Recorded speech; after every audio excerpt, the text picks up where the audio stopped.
All right. Hello. Good morning, everyone. My name is Carol Walker, and I'm the Senior Associate Director here at LSU in the Cox Academic Center for Student Athlete. And so today I want to thank you for coming to our session on advising college-bound student athletes.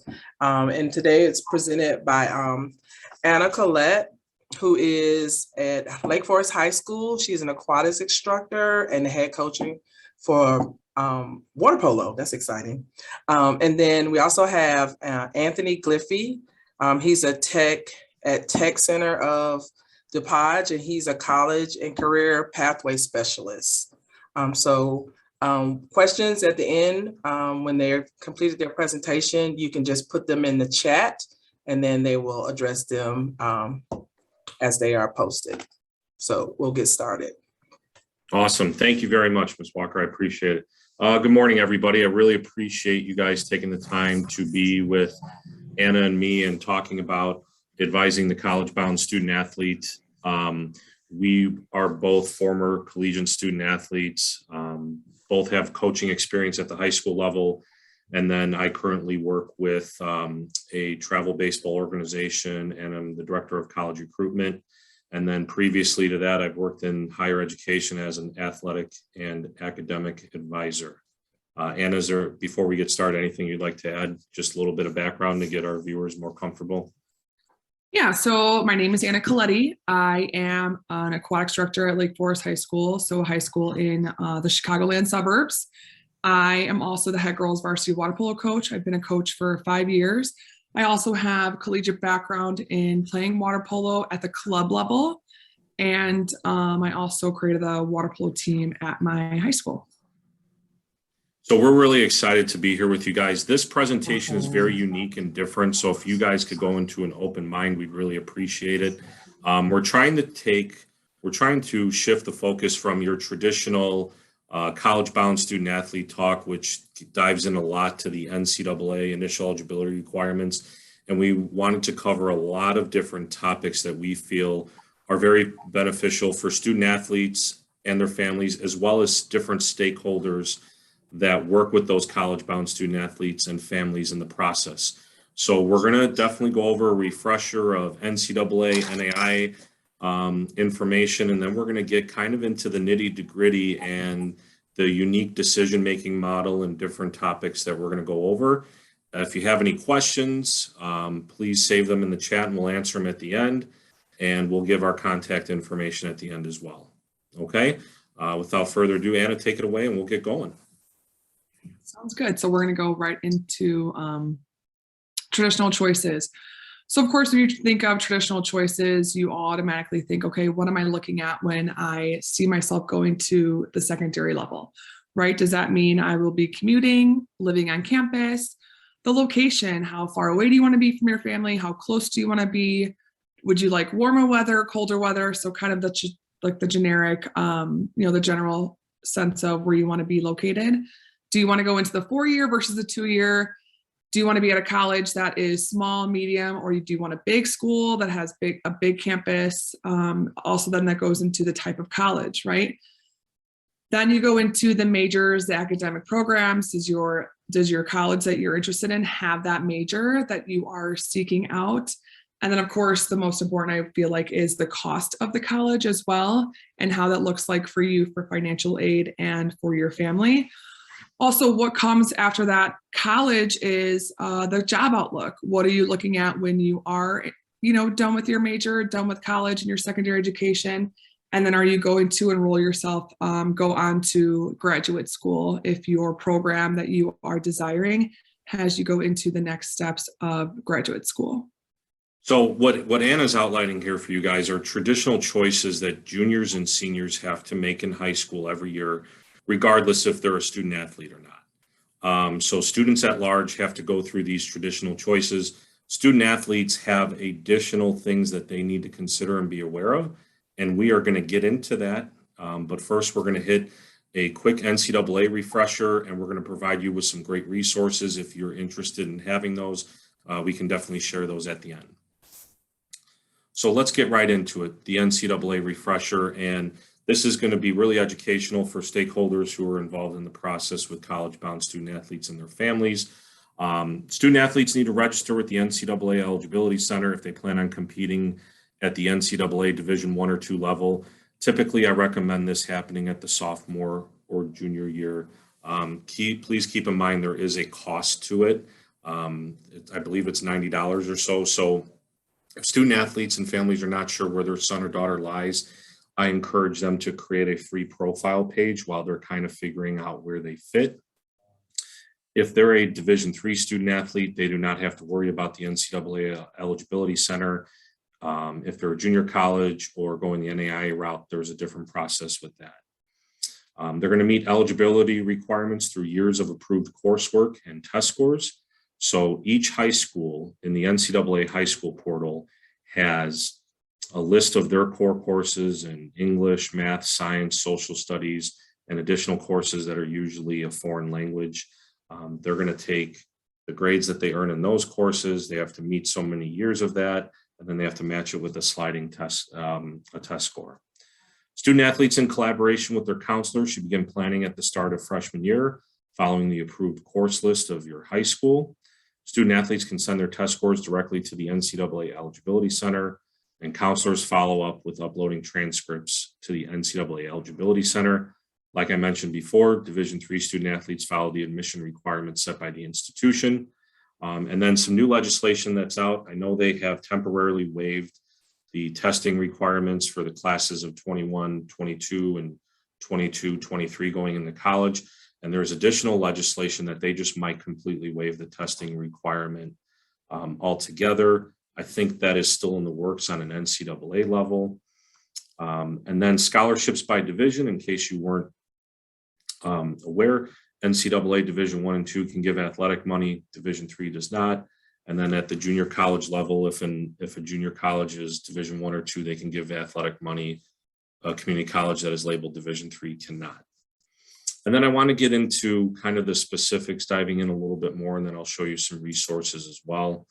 So if we're focusing in and how to explain this, I know this looks extremely overwhelming at first, but when I break it down, you should have a much more comfortable understanding of how this works. So for Division I, you're going to need 4 years of an English, 3 years of a math, 2 years of a natural physical science, 1 additional year of anything I mentioned to the left, 2 years of a social science, and 4 years of anything I just mentioned to the left, or plus a foreign language.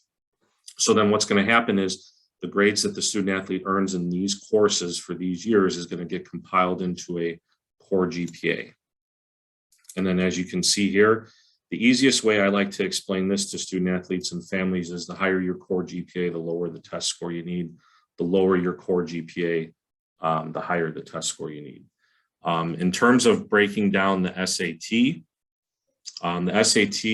so if we look at, let's take, for example, a 3.3 core GPA. On the new SAT, you need a 550 or higher.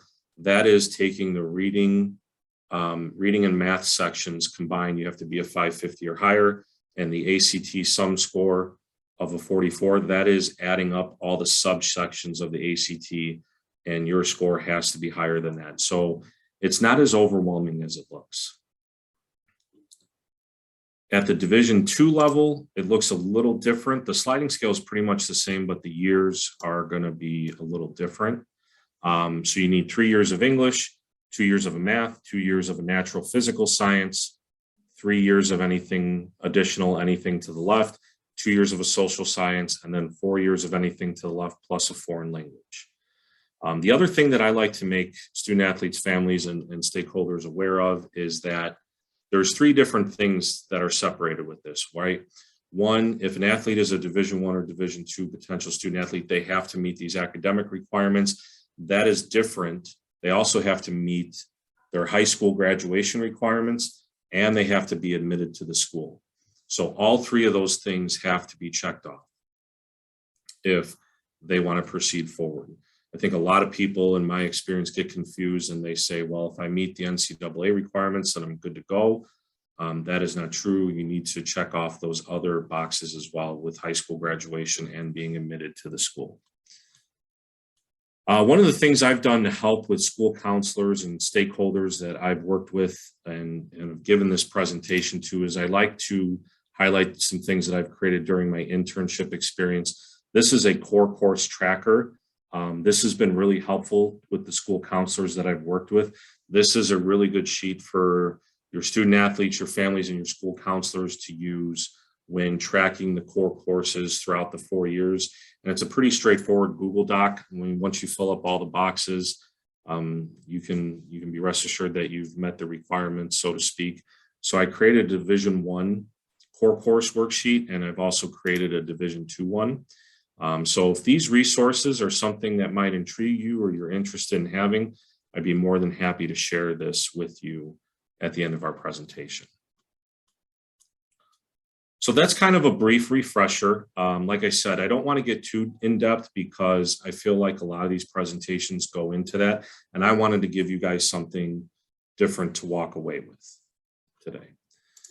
So now we'll go into NAI, and I apologize, I don't know where NAI's legislation is on the testing requirement. I imagine it's going to be something similar to the NCAA, but the requirements to compete at the NAI level are different from the NCAA.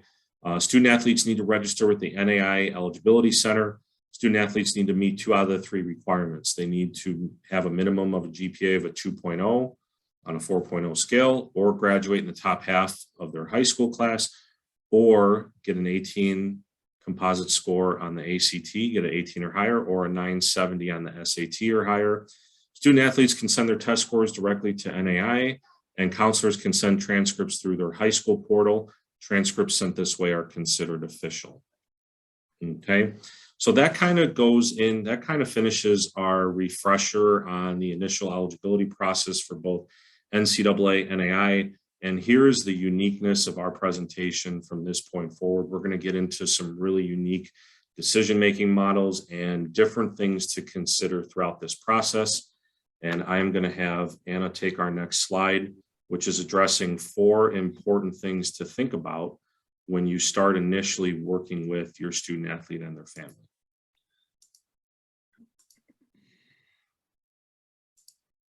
Right. So like Anthony said, the 4 main things that we want to touch base on, of course, first and foremost with working with a student is, what are you looking to major in, right? So does that school that you're hoping to go to have that major you are interested in?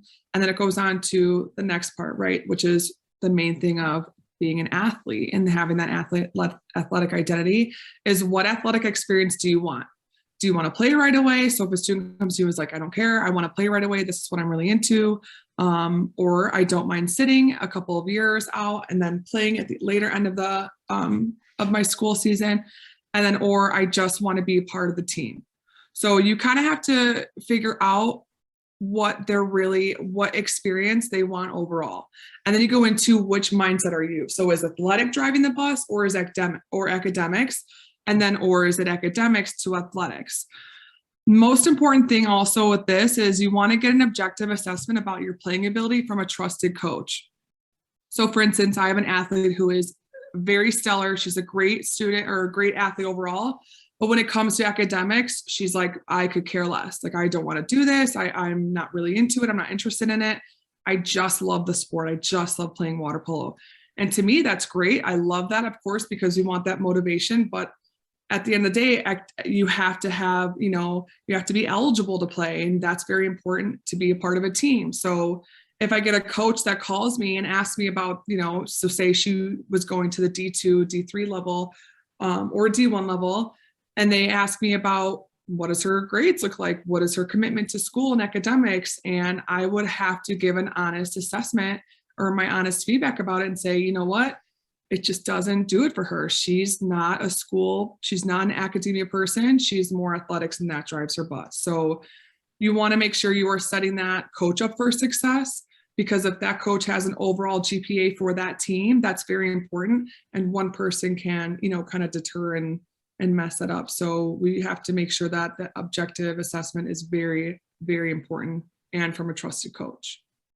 Yeah, I think just diving in, just to finish this slide up before we move on, it's just these are 4 really critical things to have an open and honest discussion about with your student athletes when working with them, because it's really going to help them identify what schools to go after And it's also going to help them identify what schools might be recruiting them already and how to evaluate them.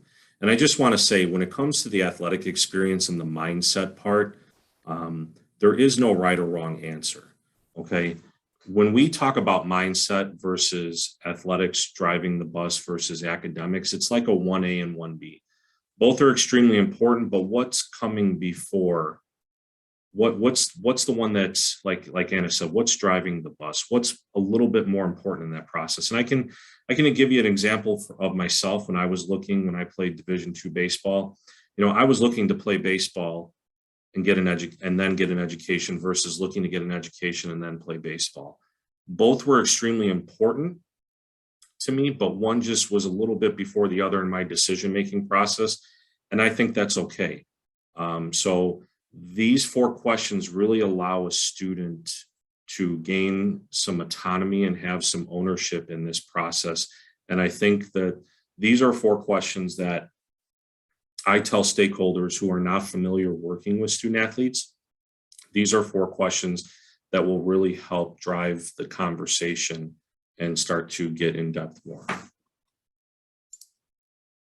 So next, we're going to double down. Why is athletic advising important? And I break it down into variables versus concrete. And I'm going to go over the concrete stuff first. The concrete things to me are things that are pretty predictable. Okay. So I'm going to lump the first 3 together: major, academic programs, concentration, and classes. If you're going to Illinois State University or LSU for business administration, and you take A, B, and C, or you take X, Y, and Z, and you take those classes throughout your 4 years and you do well, you're going to walk out with that business administration degree. There's not a whole lot of gray area in that. It's pretty predictable. You have a plan of study, you know how many credits, you know what you need to do in order to graduate. The location of the school. I worked at the University of Illinois, Chicago for men's basketball as an academic advisor. The location, UIC is in the heart of the city, downtown. It's got an urban, busy feel to it. They're not changing their location anytime soon. The cost of tuition, with respect to it increasing, it's going to increase incrementally and it's more predictable. You're not going to see a college jump up 20 to 30 grand in 1 year. Admission standards, you're going to know going into it what those admission standards are for that university or college, and you're going to know where you stand. The type of college. Okay, so another university I worked at, Lewis University, it's a private Catholic Lasallian institution. They're not changing their heritage anytime soon. That's who they are. Academic reputation, obviously the easiest example I could use for academic reputation is Harvard University. You know what you're getting yourself into when you're looking at Harvard. And then campus life and activities, for the most part, that's pretty concrete. I go back to UIC, the campus life is very urban, a very city feel. There's a hustle and bustle to it. That isn't changing. So the reason why I highlight all these concrete things is these are things that are pretty concrete in terms of the evaluation process of what schools you're looking at and what schools are looking at you. Now, on the other side, the variables, these are all things that are different. And they're different within each sport, within each program, within each university. So athletic success, student athletes could be getting recruited by a school who is very, very good within their conference, very good on a national level, and within the same thing, they could be getting recruited by a school that is not very successful. You could be getting recruited by a top-end Division III school, and you could be getting recruited by a low-end Division I school. So athletic success is a big variable. And how does that play into your decision-making and what you want out of your athletic experience? The conference is a big thing. Having worked in higher ed and athletics, the conference is a huge motivation for recruits. And, within the conference, there's a lot more opportunities with resources that trickles down into the student athlete experience. And you talk about athletic academic advisors, learning specialists, career counselors, mental health counselors. All these services are provided to student athletes, and a lot of conferences get the conferences that generate more revenue that trickles down to schools individually, and then it gets put back into the student athlete experience. And you see the facilities and the resources they have. And then not only that, but a lot more conferences provide a lot more of an opportunity to be seen and have the opportunity to be move on professionally. And that is appealing to a lot of student athletes and families. The next three things I'm going to lump together: the coach's perception, playing time, and scholarship money. So you could have a coach who thinks of you as an impact starter, gives you a lot of money, and you're going to play right away. Okay, then you could have another school who thinks that you have a lot of potential, but you're going to sit for a little bit and you're going to play on the back end of your career, and maybe gives you a little bit of money. And then there's another school who just might want you to be a part of the team. They're not really sure how you're going to fit skill-wise, development-wise down the road, but they've had such a good experience talking with you and getting to know you that they want you to be a part of their program. Off-season and practice. You know, at the Division I and II level, they get so many hours with you a week to enhance your skill set athletically. And then on top of that, you have to balance your social life and your academics and going to study hall. So understanding the off-season preparation between divisions and how those programs set up their off-season in terms of development can be pretty important. Rosters is another variable. I can tell you that at the small school level and specifically at the small Division II, small Division III level, I see a lot of schools trying to drive enrollment through their sports programs. And in some programs, you'll see 150 kids on a football team. You'll see 60 kids on a baseball roster. So is that the best situation for you for what you want? Because there's a lot of kids there. And typically when I have student athletes who are looking at those type of schools, the next question I want to ask them is, do they have a junior varsity program?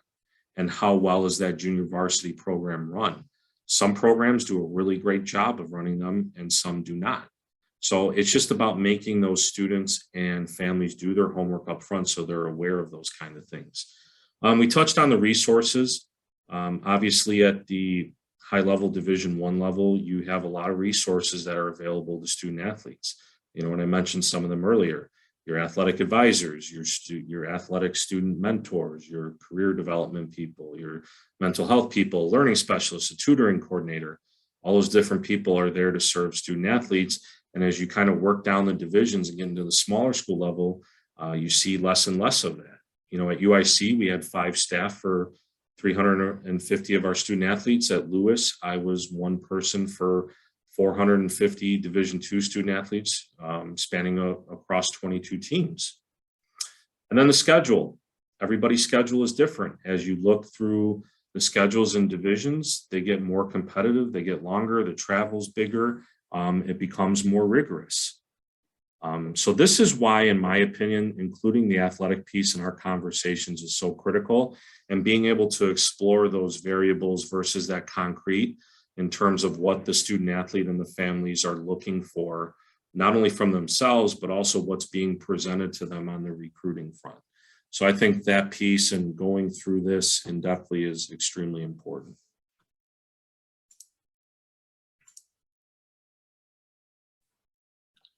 So going into the JUCO community college, there are some advantages, right? So the opportunity to reinvent yourself athletically, academically, and socially. It kind of gives you a self to just slow down a little bit, but also still be in the athletic mindset, academic mindset, and have a good social mindset with the community college or JUCO that you're going to. You also get to save money and knock out your general education classes, which can be, you know, detrimental or a lot of money if you do go to that typical 4-year college, right? So that's a huge piece. Rosters turn over every year and the opportunity to contribute right away. So you're able to play right away. You have the opportunity to, you know, like I said in the beginning, reinvent yourself athletically. So that's a huge piece. The opportunity to be sought out by 4-year colleges as an impact player, which usually means significant athletic scholarship money. So it's very important that you have a history of moving student athletes onto 4-year colleges, which all tie in together. And then the one disadvantage is if you end up not performing or doing well, then of course you face that limited options for moving on and advancing in your athletic and academic careers. Yeah, I think more than ever, JUCO and community college athletics is a real option that I think a lot of student athletes and families should look at. Anna did a great job of outlining all the obvious advantages of going the community college route.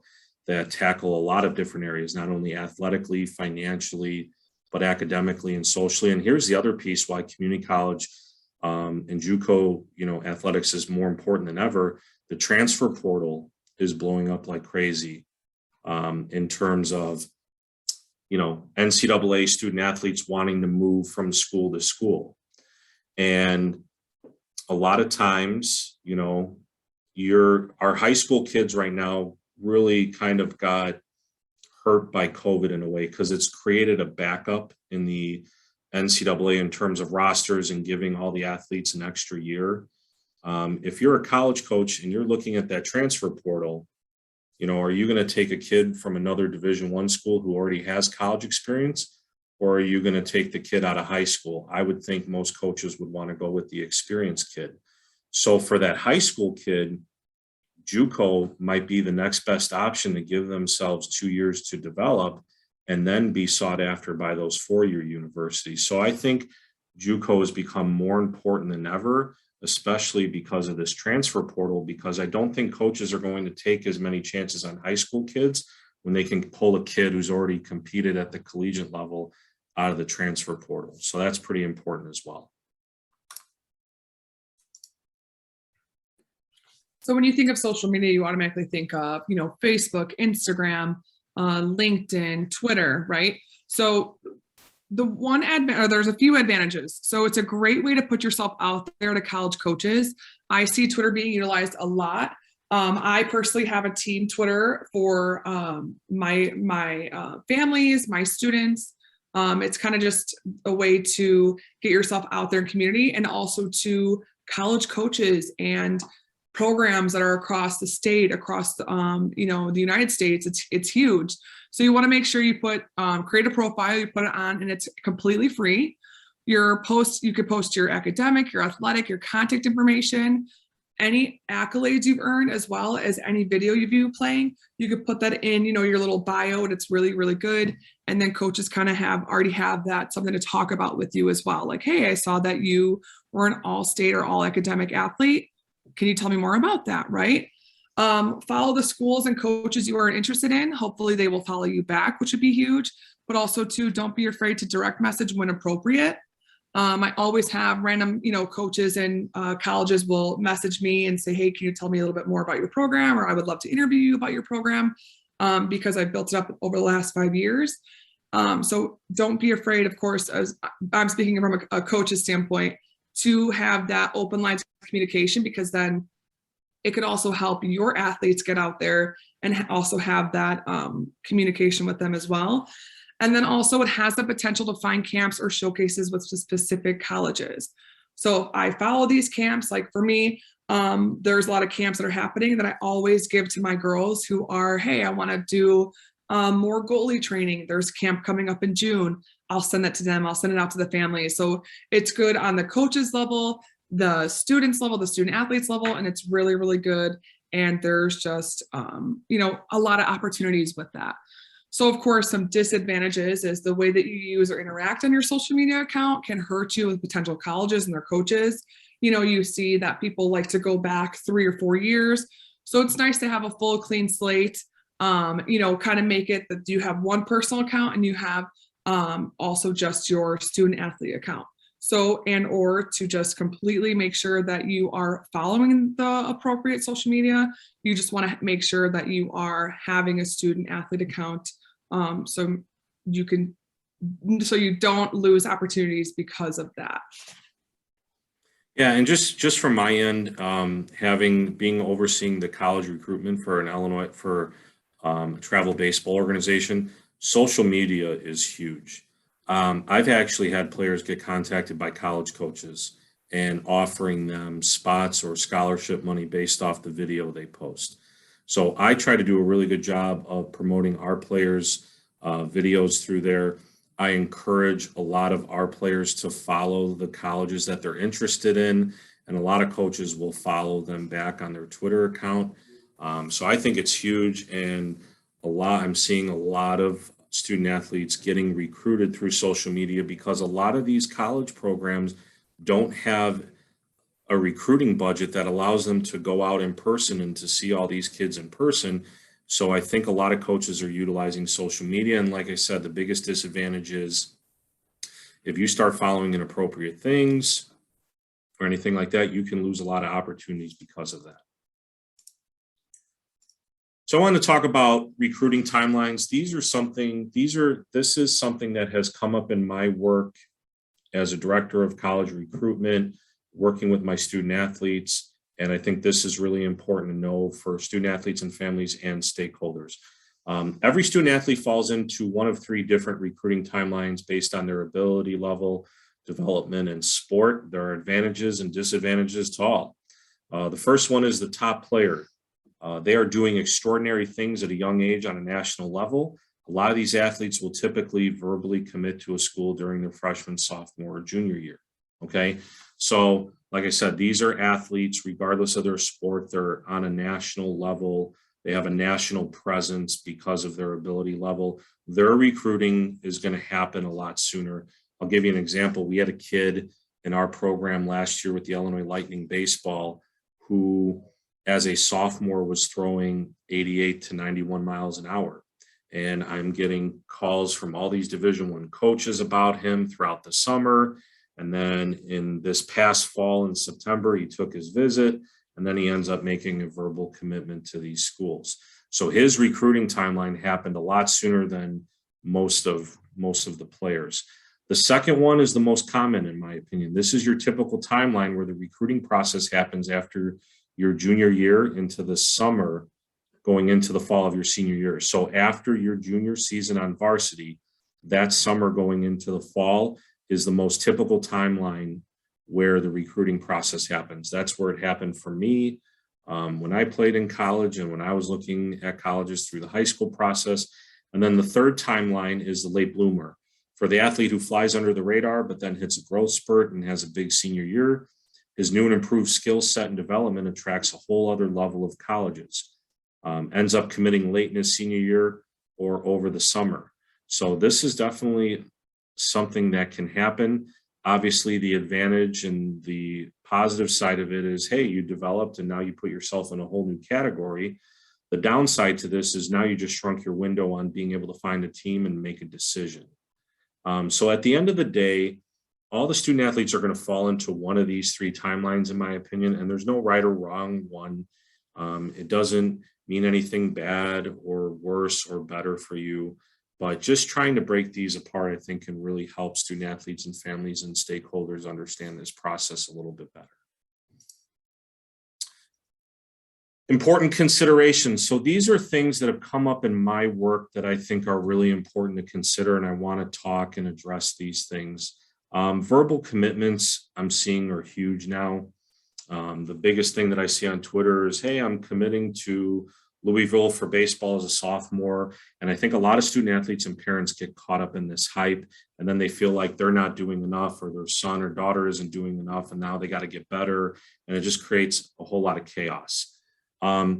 Just in my experience, having gone through this and worked in higher ed athletics, the verbal commitment doesn't mean a whole lot until you sign on the dotted line in the fall of your senior year for most sports, when they have that national letter of intent signing period. Or I know football does the early December, and then they follow back up in February. I would just not get caught up in the hype. A lot of things can happen. You could get better as a player. You could get worse. You could get injured. The coach could leave. The coach could not like you anymore because he finds a better player. I mean, there are a plethora of reasons on why a verbal commitment doesn't mean anything until you actually sign on the dotted line. So personally, for me, I don't put a lot of emphasis into that. I think there's something to be said for student athletes and their families actually playing out the whole recruiting process and waiting later. Also, if you think about it, if they're making a verbal commitment their sophomore year, that's saying at 15 or 16 years old, you know what you want out of your college experience. You know, things can change for them. So I just think that's an important thing to consider. Camps and showcases. I'm really big on going to one big camp as an underclassman to learn and become better at your craft or your game or your skill set. I really encourage our upperclassmen to go to college-specific camps and showcases. It allows them to get a feel for the campus and the town, to work alongside the coaches. Coaches get to see you firsthand, and a lot of coaches will sign players out of their own camps or showcases. Don't go to a showcase until you have something to showcase. Obviously, that varies by sport, but I want to go back to the beginning of this. There are a lot of camps and showcases out there that are extremely expensive, and they could be money grabs. I'd rather have, and what I encourage my student athletes and families to do in my organization is to identify the schools that they're really interested in, both athletically and academically. And if they're offering a prospect camp, I'd rather see them go spend the $120 to go to that camp for those reasons that I just listed below. So I think that's something really important to consider.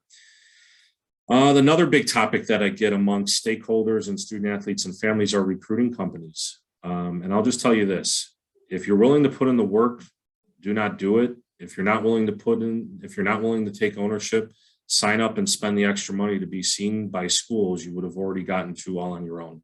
So this is something I'm very passionate about and I really strongly believe in. These recruiting companies are not lying. They will get you connected with schools. You'll just pay a lot of money to do it. The question that I have is, can you get to those same schools doing the work on your own? And in my expertise and in my experience, yes, you can. You can do this on your own. So I really leave this up to the student athletes and families. If they're willing to put in the work to their process, I would not do it. But if they want someone else to take control of that and relinquish some of that ownership, then be able to then go ahead and do it and spend the extra money to get seen by those schools. Okay, so let's get the ball rolling, right? So you want to call or email college coaches. They want to hear from you. You want to include a video, your academics, your contact information, and a blurb about why you were interested in their program.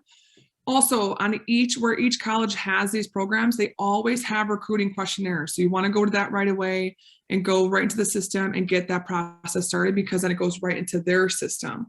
So also too, it'll kind of give you an outlook of what they're really looking for. So as a freshman, sophomore, saying, hey, I really want to go to Vanderbilt, right? I want to do, this kind of sport. What are they looking for? What are the requirements there? These questionnaires can help you and guide you with that.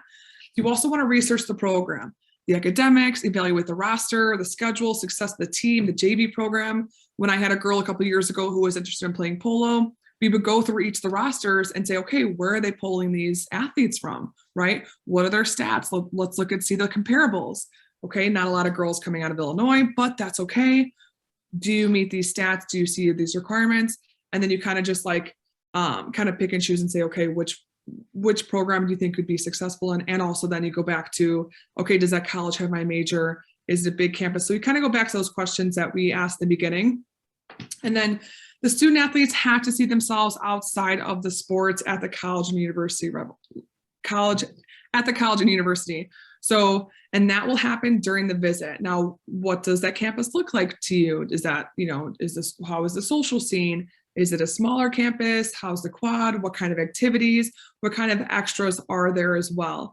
So I had an athlete who committed to UW Wisconsin lacrosse for swimming, and she was super eager, very excited about it. But then it was just ending stages of, okay, I'm committing, I'm signing, but the coach hasn't responded to me. You always want to make sure you have them advocate for themselves. Don't get the parents involved, don't get the coaches. They have to advocate for themselves in this way. So she did. She reached out to the coach again, say, hey, just want to make sure we're on the right track. This is what's going on. Just want to double check that we are in the same boat. And of course, 2 days later, the coach was like, yep, just getting all the paperwork together to get the signature for you as well. And everything worked out in her favor because she advocated for herself. Now, also too, in the back end, if someone is, not fully ready to be on a D3, D2, D1 level, there are club teams. I played at the club level for water polo, Illinois State University. I have girls who have graduated who play at the club level because they weren't sure if they could handle the nursing program they would be in, as well as being on a D2, D1, or D3 sport. So she found out, okay, they have a club, and advocated for herself, met with the president, did the whole interview process, and now she's playing club polo this spring season, and she's loving every minute of it. as well as the ones who, like the student athletes are, who weren't, my student athlete who isn't interested in like academics all that much, but she's wants to do athletics. Just recently, you know, she got admitted to Boulder. So immediately she was like, I would really love to see if they do have water polo there. We went right to the site, looked at what their prerequisites are to be on the club team. And of course, you know, have to have 9 credit hours, have to be in a good academic standing, and be not academic ineligible. So, you know, we have that conversation again saying, hey, you know, academic is important.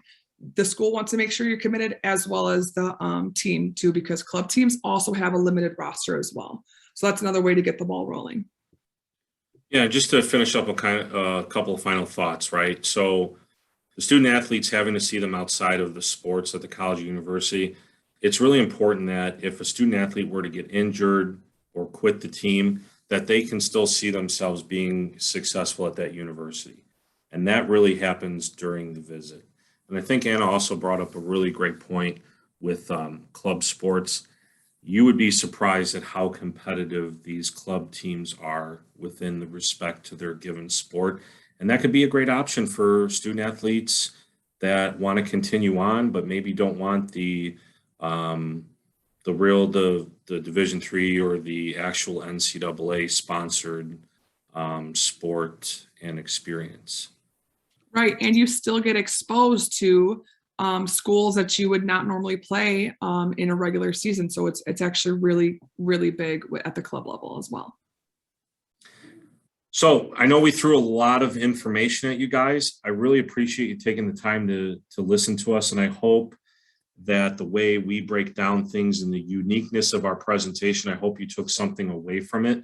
Like I said, we were trying to get away from the traditional NCAA talk that happens in high school auditoriums every year, and wanted to give you guys something more meaningful and real to walk away with that can help you guys have really genuine and meaningful conversations with student athletes and families, and even educating those stakeholders that work with student athletes or have a more prevalent role. If you're interested in any of our resources, if you're interested in connecting with us and maybe collaborating down the road, here is my contact information, and you can get a hold of me that way. Other than that, I really appreciate it. And then I'm going to post this up here for you guys to see. If you guys can scan and do an evaluation, that would be great as well.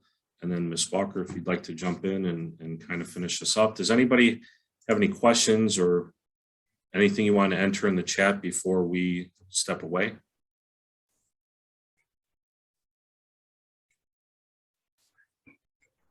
All right. Well, thanks to everyone. Thank you to Anna and Anthony. That was actually good information for me, even though I'm already in the field of academics. Just some points I could take away with my recruits.